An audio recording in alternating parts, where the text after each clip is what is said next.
Hey guys, Keaton here from TechSmart, and today we're going to be comparing the two hottest consoles on the market right now, the Xbox One to the PlayStation 4. These consoles are absolutely fantastic, and they're the same in some categories and then definitely different in others in terms of pricing, specifications, and just overall usage. So before I forget here, if you guys want to win a PlayStation 4 or an Xbox One, drop me a comment down below and give this video a like, as it lets me know you guys want more giveaways like this, and I'd be more than happy to go and give a few of these consoles away to you guys, and in some cases I'll just pick a few of you guys from the comments to go and win one of these brand new beasts.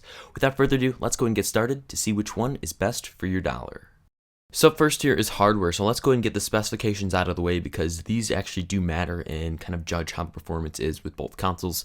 So the Xbox One and PlayStation 4 both feature 8-core AMD Jaguar CPUs paired with the Radeon 7000 GPU, so pretty good stuff there. The Xbox One clocks in at 1.7 GHz and the PlayStation 4 clocks in at around 1.8 GHz, but both the PlayStation 4 and the Xbox One are only using 8 cores as 2 of the other cores are reserved for other tasks. So in terms of units here, the Xbox One features 12 units as the PlayStation 4 features 18 units, and 10% of the GPU on the Xbox One is being used for the Kinect system that just comes in the box, as the entire GPU is being used for the PlayStation 4.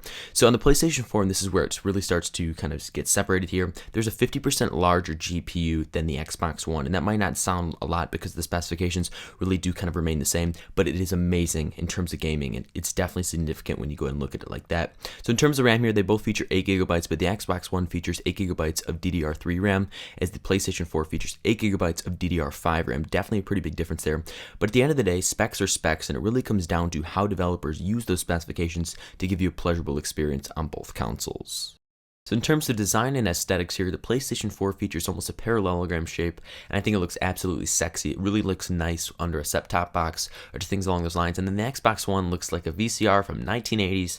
It is just massively thick, and I'd even say it's about 1.5 times the size of the PlayStation 4. But unless you're going to be just traveling these around a lot, it's not really going to matter, as it's just going to be sitting on a shelf most of the time. But if you are traveling it around a lot, or you are just traveling around, that could be a big buying aspect to go with the PlayStation 4 over the Xbox One. But I really like the design. I think it looks great. I'm not a big fan of the glossy aspects that's featured on the top of the PlayStation 4 and then the right side of the Xbox One. It picks up fingerprints like nobody's business, and you kind of get disappointed a lot and want to clean it with Windex or just a dust cleaner, just things along those lines. But I think both of the designs here, it is just fantastic. And again, it's going to be sitting on a shelf most of its life, so I think it does that justice pretty well. So in terms of accessories on the PlayStation 4, we have our literature, which includes a free trial to PlayStation Plus. We have our one earbud microphone with a 3.5mm jack, so that's kind of cool. You can use other headphones. We have the DualShock 4 controller, which feels super comfy in the hands, an HDMI cable, and I'm so stoked they included that. I love when companies do that. Then we have our power cord, and I love that the power brick is incorporated within the console itself, unlike the Xbox One. And then we have our micro USB charging cord, which will allow you to recharge your DualShock 4 controller. So just taking a quick closer look at the controller, and we'll go and compare them a little bit later. We have the touchpad on there, we have the buttons, and then we have the meshy thumbsticks, and I love how it's very ergonomic and it keeps your thumbs there like we saw on the Xbox 360. Moving on to the accessories on the Xbox 360, we have our literature, the Kinect 2.0, which just is absolutely massive. We have our HDMI cord, again, I love when they include that. We have our power cord, which plugs into the power brick, which is just bigger than the controller itself. We have the new controller, and we'll take a look at that a little bit later. Then we have the headset with kind of a weird type of plug on there, and we'll go and take a look at that as well. So just taking a quick look at the controller here, the thumbsticks are a lot different this year. They got this rigid type of sharp texture on there that almost keep your fingers on the controller at all times. It's very hard to get them off there when pressing down. We have a new type of D-pad, and the buttons just feel absolutely fantastic. So in terms of software on the PlayStation 4, there's not really much of a name for it, but I would just classify it as minimalist. I like how everything's presented to you right then and there. The center is where your apps are. You have your games such as Hulu, Vudu, NBA, Crackle, things along those lines. You can go ahead and install tons of them. You have live from PlayStation 4, a few games. I'm playing Battlefield and Call of Duty Ghosts right now, and we'll check gameplay out in a little bit from that. Then you have your live from PlayStation. You can actually watch people live streaming their content. That's one of the big things in the PlayStation 4, and I just really like how everything's presented. It's clean, it's not too over the top, but it's not too blended into where you don't even know what you're watching. And overall, I felt with the PlayStation 4 software, I could navigate it at my own pace. I know you pretty much can, but it's not too over the top. It's just that perfect amount for what I like. But then again, I am a minimalist, and I just really enjoyed the software on the PlayStation 4. So on the other side of the coin here, we have Microsoft's Xbox One, which is running Windows 8 based software. So I really do like Windows 8 on this console. I'm not a big PC guy. Yes, I have one for gaming and editing. Yes, I do PC game a little bit, but that's another tangent there. But I like the minimalist icons on each. I like how it's very nice and organized. It's very easy to access, and some other consoles out on the market right now have all their content cluttered on one home screen and you have to try to go ahead and navigate it. But I think with Windows on this console, it looks nice. It's very appealing to the eye. The colors are not too exuberant, but they aren't too like faded out and grainy. They're just that right balance. And some of the new features on the Xbox One is the fact you can go ahead and snap, which snap is allowing you to have two screens on there. It's kind of a simple kind of concept, but I do like how you can do that. So I could go ahead and watch Netflix or play a game and have Internet Explorer up there watching a YouTube video. And I just think it works very well, and it's actually quite dead on right there, and it just actually does what it's advertised to do. So that's always a big thing for me. And what Microsoft's really trying to push this year is the whole Kinect thing. So once you go and plug that in, you can go and say Xbox Watch TV or Xbox Bing or Xbox Go To settings, things along those lines. And I do like that a lot, although it can be a bit unresponsive at times, but it's just something new that we've seen in the market, and hopefully with a few software updates down the line, this thing will be absolutely seamless. But overall, I do like the software on the Xbox One. So up next here is controllers, definitely one of the biggest aspects to any type of gaming console, or pretty much anything, mainly because this is what you're going to be using to kind of own your friends and just show them how good you are at said game. So the thumbsticks on the PlayStation 4, they're definitely different this year. They have a ridge to them, almost a bit Xbox 360-like, and I like that because they keep your fingers on there, but they are not uncomfortable, and they just make your gaming feel a lot better when using the thumbsticks. As the Xbox One features a kind of indented thumbstick with rigid edges on the kind of circumference of it, and the problem I have with that is I push down on my thumbsticks and like to push them out when I'm gaming, and it can become uncomfortable and actually make your thumb kind of raw and kind of hurt. But in terms of buttons here, they're all the exact same. We have the same as we do see on the Xbox 360 in terms of the Xbox One controller. They're pretty tactile, and the same on the PlayStation 4. The D-pad on the Xbox One controller is a little bit different, and it's actually more tactile. And then remaining on the PlayStation 4 controller, we have our touchpad, which there's not much for it right now, but hopefully in the future we see it. We have our option and share keys, and that's definitely some of the new features we see in the PlayStation 4. We have our PlayStation button, which will take you back to the home screen at any time. And then towards the bottom, we have our 3.5mm headphone jack to go ahead and plug in mic. And I do like that it does support other earbuds that don't have mics on them. And then to the Xbox One controller here, we have our option and select, and then we have our guide button, which all feel really great and mushy, and I do like that feeling on this controller. And finally, on the flip side of both the Xbox One and PlayStation 4 controller, we have the bumpers, triggers, and we have a light bar and micro USB port. The triggers and bumpers on here feel fantastic. They are so mushy, they're tactile, you can easily go ahead and press them. It's not hard like it was before, and it's actually going to give you quicker fire if you're playing games that actually require the triggers on them, but they just feel fantastic in the hands. The only little gripe I have about it is on the Xbox One controller, depending on where you press on the bumpers, it can be a bit difficult, so you're going to want to try to focus your fingers towards the ends of the bumpers. So up next here is Kinect. It does ship with the Xbox One standard. That's probably one of the big features I like about this, and the fact that it is included, and I can understand why there's an extra $100 to it, but the camera quality in here is pretty decent. It does just go right up on your Xbox One, and they actually give you some literature and how to go ahead and place it. But I'd say Kinect is pretty cool. It does integrate within the Xbox One pretty nicely. You can just see me here and some of the quality that the Xbox One's Kinect really does tout. You can use a microphone with it, and just some of the gestures that you can actually do with it. It's kind of cool, although your arm can get pretty tired after a while because you are holding it up, and oftentimes it doesn't recognize your arm, or sometimes the commands don't work. But I do think down the line this could be something valuable. I do like the microphone on it as well, because it can pick up your audio pretty nicely when you want to say Xbox Go To settings or something along those lines. So I like the whole scroll aspect and how you could just make a fist as long as your hand is recognized within the Kinect sensor, and you can just go ahead and swipe back and forth. It's pretty convenient. Definitely it's a technology that we'll be seeing hopefully soon in gaming consoles. But to be honest, I don't really care too much about the Kinect. I don't really want to go ahead and wave my hands up in the air. Like, I just don't care and just try to go ahead and change menus. I'd rather just do it with the controller because I know it will work when I want it to, versus having to kind of screw around with the whole Kinect sensor to make sure it actually picks up what your hands are wanting to do.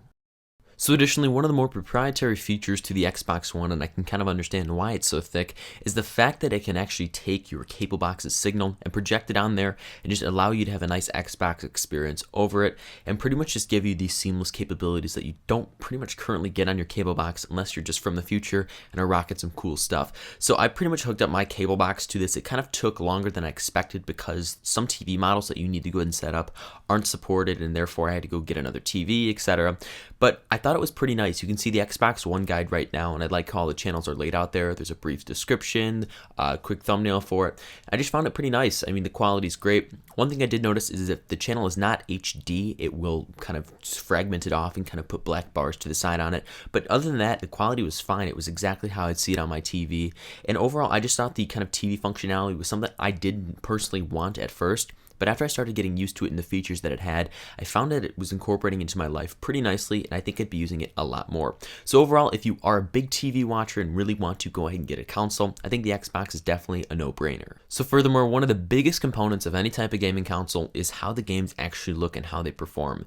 So today I'll be demoing Call of Duty Ghosts and Battlefield 4 for both the PlayStation 4 and the Xbox One. And just a quickie note here, Call of Duty Ghosts for the Xbox One is actually being streamed in 720p HD. I didn't make it like that. It's just how the game is written and how the Xbox actually plays it. But then Battlefield 4 is actually in 1080p, and then Call of Duty Ghosts on the PlayStation 4, followed by Battlefield 4 on the PlayStation 4, is in 1080p. It's just a wacky thing, and hopefully this is just a one-time thing, as if some games are being streamed in 720p for one console and then 1080p for another console, it could kind of mean you want the other console to get the maximum performance. So up first here is Call of Duty Ghosts on the PlayStation 4, and just a quickie note here for both games on both consoles, this gameplay is being used for educational purposes, but back to the gameplay here, I just think it looks absolutely fantastic on the PlayStation 4. It's one of those things you have to experience in person to actually see it. Now in terms of my abilities here, I know I'm not the best at Call of Duty, but that's okay, I'm better at racing games like Forza, but it's only on the Xbox One. Hopefully, one day it'll come back. But I think the gameplay looks pretty sharp on here. On my TV, it looked crystal clear, and I could see everything vividly, and colors just looked absolutely surreal. So switching over to the Xbox One for Call of Duty Ghosts, I still think the quality looks pretty damn good. It's very hard to portray it on a video like this. You'd actually have to be watching it or seeing it on a TV itself, and if you're doing that, you'll definitely be able to notice the quality difference. But for most games, they're both being shot at 1080p, and I think that's the way to go. I don't know why they kind of did 720p for the Xbox One and 1080p for the PlayStation 4. All that aside, I still think it looks pretty sharp, and the gameplay really wasn't affected. I didn't get killed more often because of the quality or anything like that. So overall, I thought the quality on the Xbox One was top notch. So up next here is Battlefield 4 on the PlayStation 4, and I gotta tell you guys, this fast-paced action side-to-side game just looks fantastic on the PlayStation 4. In my TV, I was just completely blown away by it, and it's gonna do the same on both the Xbox One and PlayStation 4. Content just looks fantastic, colors are vivid, they're sharp, you can see pretty much every single detail if you really try to hone in on something, and I just thought overall this content was fantastic. So on the Xbox One, Battlefield 4 again looks crystal clear sharp, it's being streamed in 1080p this time, and I was just able to pick up every single detail on there on my TV. And again, this is something you actually have to see in person to witness how great the quality truly is. So overall, Battlefield 4 was an absolute treat to use on the Xbox One.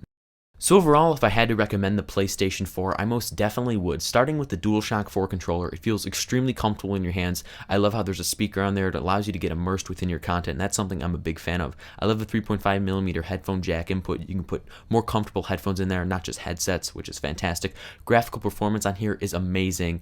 Having a 50% larger GPU really does make a difference, and just whenever you are gaming at any time, you will notice how clear and crisp each graphic is. And I'm definitely a big fan of the minimalist software. I think it looks great. It's not too undersaturated, but it's not too oversaturated. It's that perfect balance, and I love the design of it. I love how the power brick is implemented in it, and the best part about it is this console starts at $399. That's $100 less than the Xbox One.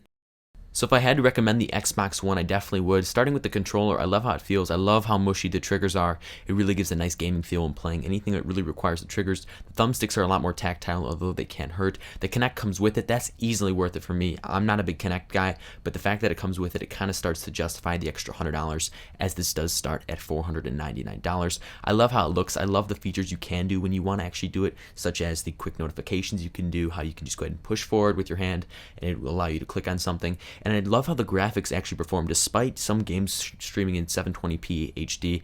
I think it still looks great on a TV. It looks fantastic. It looks great on a desk or under a set-top box, and being able to add it to cable, that's easily just worth it, because I'm not a big TV guy. I don't really see a point, as there's this cool thing called YouTube, but now that you can hook up your cable box and it's just very streamlined and easy to use, I'm definitely going to start watching TV more, but that's not good for productivity. So for $499, it's easily worth it with the cable and connect features only. Thank you guys so much for watching this video where we directly compared the brand new PS4 to the brand new Xbox One. These consoles are absolute beasts, and if you hook it up to any type of TV, maybe even a 4K TV, prepare for your eyes to be absolutely melted. They're seriously that good. It's actually going to be a tough decision for any type of consumer to pick one up this season, mainly because these consoles offer so many great different things, and the price points on them are highly competitive.